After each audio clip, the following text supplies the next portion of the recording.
कुछ बात है कि हस्ती मिटती नहीं हमारी, सदियों रहा है दुश्मन दौरे जहां हमारा। मित्र, ये हम भारतवर्ष की प्राचीन संस्कृति की, कृषि संस्कृति की बात करते हैं कि हमारे देश की संस्कृति, कृषि संस्कृति इतनी स्ट्रांग थी, इतनी अच्छी थी, खूबसूरत थी कि 17वीं शताब्दी तक हमारे इस भारतवर्ष को पुरोहित राष्ट्र का दर्जा प्राप्त था। सोने की चिड़िया कहा जाता था, विश्व गुरु कहलाता था और दुनिया में सबसे अधिक खाद्यान्न उत्पादन इसी धरती पर होता था। और यही कारण था कि यहाँ की समृद्धि को देख करके इस धरती पर राज करने के लिए, इस धरती को लूटने के लिए जाने कितने लोग आए। हजारों साल तक यहाँ शासन किया, लेकिन जब ये 1947 में हमारा देश आज़ाद हुआ, तब किसी ने ये लाइनें लिखी हैं, कुछ बात है कि हस्ती मिटती नहीं हमारी, सदियों रहा है दुश्मन दौरे जहां हमारा। बोला हमारा दुश्मन जो है ना, सदियों से पूरा जहान रहा, उसके बावजूद भी मेरी हस्ती नहीं मिटी। हम जब आज़ाद हुए तब भी मैं बहुत खूबसूरत राष्ट्र था। यहाँ की शस्य श्यामला धरती माँ सोना उगलती थी। अंग्रेजों के आने का एक समय ऐसा था कि उनके कार्यकाल में खेती पर कुछ आघात हुए। खैर, जो भी हो, देश के 14 करोड़ किसानों को आज मैं जो बताने जा रहा हूं, हकीकत जरा उसको समझना। अंग्रेजों की गलत नीतियों के कारण मेरे देश की प्रोडक्टिविटी गिरी और 1947-50 के दशक में कहा जाता है कि मेरे देश का खाद्यान्न उत्पादन मात्र 50 से 60 मिलियन टन बचा।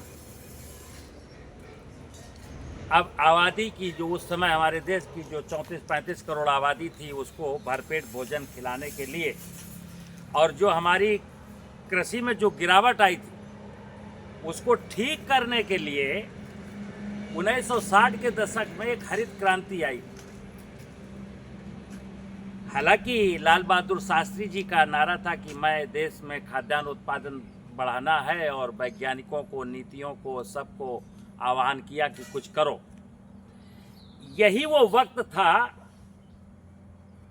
कि जिनको हमारी हस्ती मिटानी थी, वो बहुत सारी टेक्नोलॉजी ले करके और मेरे सामने खड़े हो गए। और चूंकि दुनिया जानती कि भाई नकल का ज़माना है, तो नकल करते समय भी हमारे देश के लोगों ने अकल नहीं लगाई। जैसे मैंने कई बार आपसे बोला कि हमारे देश की सिचुएशन बहुत सारे देशों से कुछ भिन्न है। हमारे देश में आबादी ज़्यादा है, ज़मीन कम है। 1947, 50, 60 के दशक की भी यही स्थिति थी। आज तो और भी खराब स्थिति है कि हमारे देश में 140 करोड़ लोग रहते हैं, यानी विश्व की 18% आबादी हमारे देश में रहती है, और जबकि विश्व की 2.4% ज़मीन मेरे पास है। खैर, मैं जो बात कर रहा हूँ कि आज किसान और खेती और आम जनमानस की जो हालात हैं, 1960 के दशक में हमारे देश का खाद्यान्न उत्पादन 60 मिलियन टन था और आज 57 मिलियन टन केमिकल फर्टिलाइजर उपयोग होता है। इस बात को जरा गौर करना कि आज जो है 57 मिलियन टन तो हम केमिकल फर्टिलाइजर उपयोग करते हैं, और उस जमाने में 57 मिलियन टन मेरा खाद्यान्न था। हमारे देश की कौन सी वो संस्कृति थी कि जिसके कारण मेरी हस्ती नहीं मिटती थी? हम लोगों ने तो समझा नहीं, विदेशी लोगों ने बहुत समझा इस बात को कि हिंदुस्तान की कौन सी हस्ती थी जिसके कारण इनकी, कौन सी संस्कृति थी जिसके कारण इनकी हस्ती 1000 साल गुलामी के बावजूद भी वही की वही बनी रही।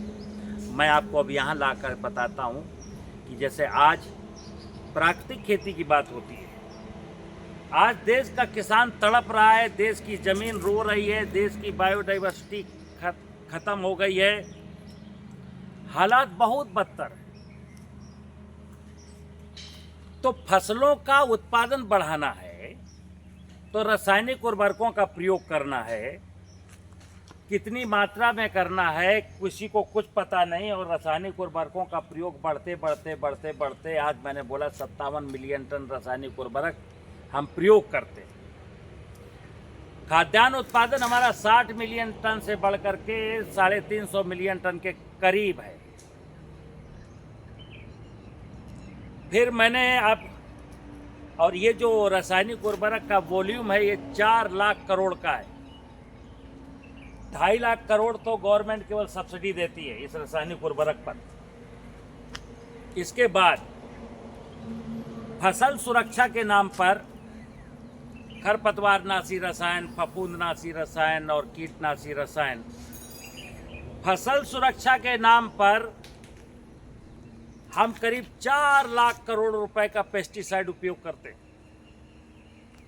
फिर कहा गया कि साहब फसलों को सिंचाई की जरूरत है, तो हम जाने कितना पानी जमीन के नीचे से निकालते हैं। मैकेनाइजेशन की जरूरत है तो भारी भरकम ट्रैक्टर, भारी भरकम जो है कृषि यंत्र, बहुत वजनदार, ये जब हम खेत में दौड़ाते हैं, घुमाते हैं, तो हमारी जो जमीन की जो फिजिकल प्रॉपर्टीज हैं ये वीक होती हैं। आज किसान ऐसे दो राह पर आके खड़ा हो गया है कि एक तरफ कुआं है, एक तरफ खाई है।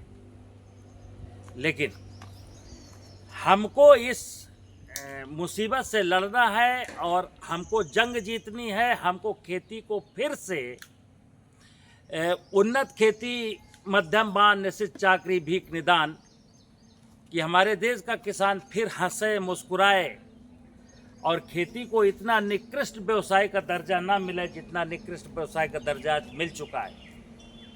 खेती बेच करके 10 लाख रुपया रिश्वत दे करके आदमी चपरासी बनना चाहता है। और एक जमाना था, और आप पता कर लेना, ये 1950-60 की बात बता रहा हूँ, लोगों की नौकरी लग जाती थी। हाई स्कूल पास करने के बाद उसको थानेदार बना दिया जाता था, तहसीलदार बना दिया जाता था और लोग नौकरी करने नहीं जाते थे। खेती मेरी इतनी खूबसूरत थी। तो मित्र, ये जो मैंने बोला, कुछ बात है कि हस्ती मिटती नहीं हमारी, सदियों रहा ये दुश्मन दौरे जहां हमारा। हमारे देश का दुश्मन पूरा जहान, पूरा विश्व रहा, लेकिन उसके बावजूद भी मेरी हस्ती मिटी नहीं। और आज मेरी हस्ती मिटने वाली है। हकीकत में हमारी हस्ती अब कुछ बची नहीं है। तो हम उस हस्ती को ठीक करने की बात करते हैं कि आखिर कैसे हमारी हस्ती ठीक हो। हस्ती ठीक होने का मतलब है कि हमारे देश का किसान मुस्कुराए, हमारे देश का जंगल मुस्कुराए, हमारे देश की ज़मीन मुस्कुराए, हमारे देश की बायोडाइवर्सिटी मुस्कुराए, हमारे देश की नदियां कल कल बहती रहें, हमारे देश के कुएं फिर से हरे हो जाएं, हमारे गांव देश के तालाब फिर से जिंदा हो जाएं।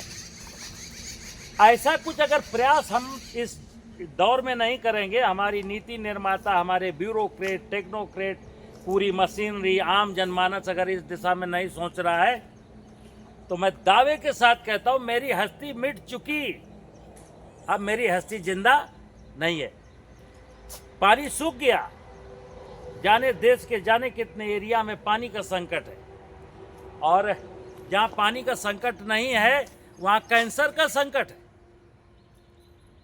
कहीं पर आपसी विद्वेष का संकट है, भोजन की गुणवत्ता का संकट है, कंटामिनेटेड वाटर का संकट है, पॉल्यूटेड एयर का संकट है। तो मनुष्य को जिंदा रहना है और अच्छे ढंग से जिंदा रहना, हंसना मुस्कुराना है। इसलिए मैं किसान भाइयों से कहता हूं और वैज्ञानिकों से भी कहता हूं, नीति निर्माताओं से भी एक बात अपील करता हूं, खुल्लम खुल्ला क्या, कि बेशक आपने कुछ भी करके 350 मिलियन टन खाद्यान्न पैदा कर लिया हो, लेकिन आपकी ज़मीन बंजर हो गई, ज़मीन के नीचे का पानी सूख गया, बायोडाइवर्सिटी नष्ट हो गई। ये हाड़ मांस का पुतला ना हंसता है, ना रोता है, ना जिंदा है, ना मरता है, बस जी रहा है। अस्पतालों की शरण में टिकिया खा रहा है, कोई कुछ कर रहा है, कोई कुछ कर रहा है, ऐसा। तो मित्र, मैं कहता हूँ कि प्राकृतिक खेती की ओर तो लौटना पड़ेगा।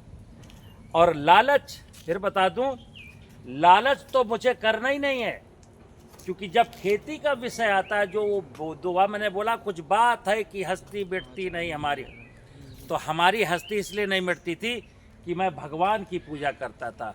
मैं पंच महाभूत को भगवान मानता था, और इस पंच महाभूत में, इस प्रकृति में भगवान का दर्शन करता था। नदियों में देवियाँ खोजता था, वृक्षों में ब्रह्मा जी खोजता था, जलाशयों में विष्णु खोजता था, धरती में शिव का वास बनाता था। मैं धरती की पूजा करता था, वनस्पतियों की पूजा करता था, जलाशयों की पूजा करता था। ये मेरी संस्कृति थी। आज क्या हुआ, मैं धरती को बंजर करता हूँ अपने लालच के लिए। लूट लो इसको, जितना लूट सकते हो लूट लो, चाहे जितना केमिकल डालना पड़े। हम अपने जंगलों को काटते हैं कि जंगल काट के लकड़ी बेच लो। हम जमीन के नीचे का पानी लूट रहे हैं, 300 फुट, 800 फुट, 200 फुट, चाहे जहाँ चला जाए। मुझे इस बात की परवाह नहीं कि कल पानी हमारे बच्चों को मिलेगा कि नहीं मिलेगा। तो संस्कृति मेरी क्या थी? अब मैं 2 लाइन की बात बता रहा हूँ, बहुत गूढ़ बात है। मेरे देश में एक चकबंदी आई। हमारे देश को, लोगों को लगा कि ये तो बहुत अच्छा प्रोजेक्ट है। चकबंदी ही लॉन्च करने वाला जो सिस्टम था, उसमें ये कहा गया, एक किसान के पास 2 खेत हैं, एक उधर है एक उधर है। भाई, ये चकबंदी इसलिए आई है कि आपके दोनों खेत एक जगह कर दिए जाएंगे तो खेती में सहूलियत हो। विषय इतना था, ये सबको बताया, ये गया। उद्देश्य क्या था? उद्देश्य ये था कि जब चकबंदी होगी, चक कटेंगे, डिस्टर्ब होंगे, तो हमारे देश की कृषि संस्कृति में ये था कि हमारे देश के किसानों ने खेतों की इतनी मोटी मोटी मजबूत मेड़ें बनाई हुई थी कि बारिश का पूरा पानी यहीं खेत में रुकता था। और अगर पानी ज़्यादा रुकता है तो लोग धान लगाते थे, और अगर पानी रुकता है और धान लगाने जैसा नहीं रुकता है तो परती छोड़ देते थे, रबी में खेती करते थे। अब क्या हुआ, चकबंदी होने के कारण चक डिस्टर्ब हुए, मेड़ें खत्म हो गई। और उस समय हर किसान की मेड़ पर 4 मेड़ें होती हैं खेत की, तो 1-2 मेड़ों पर एक पांत होती थी। 10, 15, 20, 25 पेड़ शीशम के, महुए के, जामुन के, नीम के, आंवले के लगे होते थे। वो पेड़ भी लोगों ने काट दिए, क्योंकि वो पेड़ अब किसी और दूसरे किसान के यहाँ जाने वाले। तो मेड़ कट गई और पेड़ कट गए, बस बहुत हुआ। मेड़ कटना और पेड़ कटना हमारी संस्कृति को बर्बाद कर दिया। देखिए क्या क्या हुआ। मेड़ कटने से ये हुआ मित्र कि वर्षा का पानी अब नहीं रुकता, सारा फिर समुद्र में चला जाता है, जहाँ से आया था वहीं चला गया।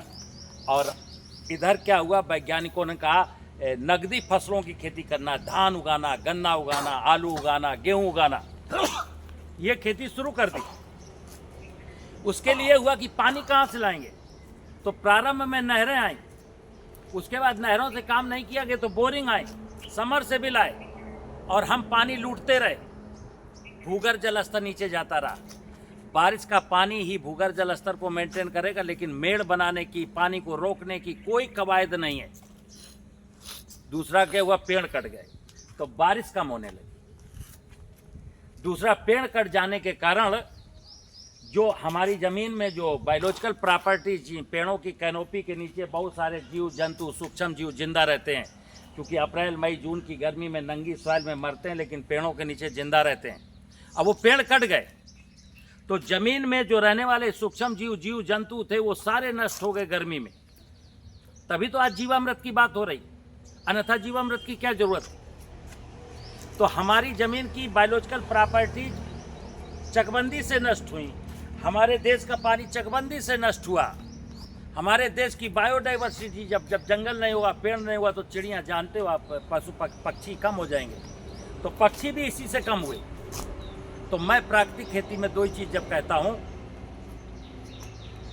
कि मित्र, जिसको प्राकृतिक खेती करनी है और ये पूरे देश को करनी है, खेत की मेड़ बनानी पड़ेगी, बारिश का पानी रोकना पड़ेगा, खरीफ में फसल उत्पादन का लालच अगर थोड़ा सा त्यागना भी पड़े तो त्यागना पड़ेगा। अन्यथा आपका लालच करेगा क्या जब आपको पीने का पानी नहीं होगा। तो खेत की मेड़ बनानी पड़ेगी, खेत की मेड़ पर पेड़ लगाने पड़ेंगे। और तीसरा, आपको पशुपालन पर थोड़ा सा प्रयास करना पड़ेगा। अब दिक्कत क्या है? दिक्कत ये है कि जब तक फर्टिलाइजर पर इतनी भारी भरकम सब्सिडी रहेगी तब तक किसान गोबर पर हाथ नहीं डालेगा। जब तक ट्रैक्टर पर सब्सिडी रहेगी, ट्रैक्टर के कृषि यंत्रों पर सब्सिडी रहेगी, तब तक लोग बैल पालने की बात नहीं सोचेंगे। और अगर देश का किसान बैल नहीं पालेगा तो गौ रक्षा की संभावना है ही नहीं। कोई कहे कि गाय बचा लेंगे, गाय नहीं बचा सकते, नहीं बचा सकते, नहीं बचा सकते। अरे जो देश बैल के लिए गाय नहीं बचा पाया, जो देश दूध के लिए गाय नहीं बचा पाया, वो देश गौमूत्र के लिए गाय बचाएगा? ऐसी बातें, गुड्डे गुड़िया का खेल, ये मेरी कृषि संस्कृति का मतलब था भगवान की साक्षात पूजा। हम जमीन को मां मानते थे, इसकी पूजा करते थे, इसकी उर्वरा शक्ति को बनाए रखने के लिए प्रयास करते थे, हरी खाद बोते थे, परती छोड़ते थे, वर्षा का पानी रोकते थे, पेड़ लगाते थे ताकि मेरी मातृभूमि जिंदा रहे। आज मैंने वो सारे काम बंद कर दिए। मेरे केवल पैसा चाहिए। आज किसी व्यक्ति से कोई बात प्राकृतिक खेती में आज हो क्या रहा है? यही तो हो रहा है कि उन्होंने लाख कमाए, उन्होंने करोड़ कमाए। मतलब प्राकृतिक खेती में मैं जमीन को, भगवान को, परमात्मा को, प्रकृति की व्यवस्था को कुछ देना नहीं चाहता हूं। प्राकृतिक खेती में भी मैं सोचता हूं इससे कितना फायदा होगा। मित्र, अपने फायदे की बातें कुछ दिन के लिए भूल जाओ। साल, 2 साल, 3 साल अपने फायदे की बातें भूल जाओ, प्रकृति के फायदे की बात करोगे। मैं दावा करता हूं प्रकृति ही भगवान है, और भगवान जिस पर मेहरबान है उसका कोई बाल बांका नहीं कर सकता।